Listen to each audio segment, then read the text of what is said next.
இன்றைக்கி வீட்டு செடிகளுக்கு மண் கலவை ரெடி பண்ணுற வேலைங்க. ஒரு 2 சட்டிக்கு தோட்டத்து மண், ஒரு சட்டிக்கு மாட்டு சாணங்க. அதெல்லாம் நல்லா காய வச்சு எடுத்து வச்சுருந்தேன். அதை நல்லா பொடிச்சு விட்டுறலாம். அப்படியே கட்டி கட்டியாக போடக்கூடாதுங்க. ஒரு சட்டிக்கு காஞ்ச இலை சருகு, ஒரு சட்டிக்கு சாம்பல். இந்த மாதிரி மண் கலவை ரெடி பண்ணி செடி வச்சிங்கன்னா மண் இறுகாமல் லூஸாக இருக்குங்க. ஒரு 4 ஹேங்கிங் பாட்டுக்கு நான் மண் கலவை ரெடி பண்ணிட்டேன். அதுங்களுக்கு செடி வச்சிடலாங்க.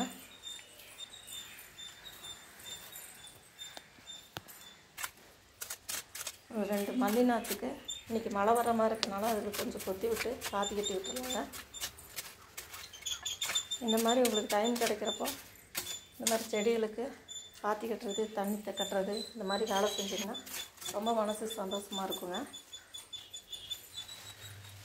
அதான் வீட்டில் வாரத்துக்கு ஒரு 2 டப்பா 3 டப்பாவில் மண் கலவை ரெடி பண்ணி ஏதாவது ஒரு காய்கறி விதை, கீரை விதைகளை நம்ம வீட்டுக்கு தேவையானதை நம்மளே உற்பத்தி பண்ணலாம்.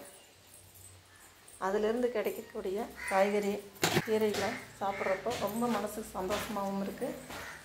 ஒரு உடற்பயிற்சி செய்கிற மாதிரியும் இருக்குங்க. நிறையா பேக் ரெடி பண்ண வேண்டாம். ஒரு வாரத்துக்கு 2-3 போதுங்க.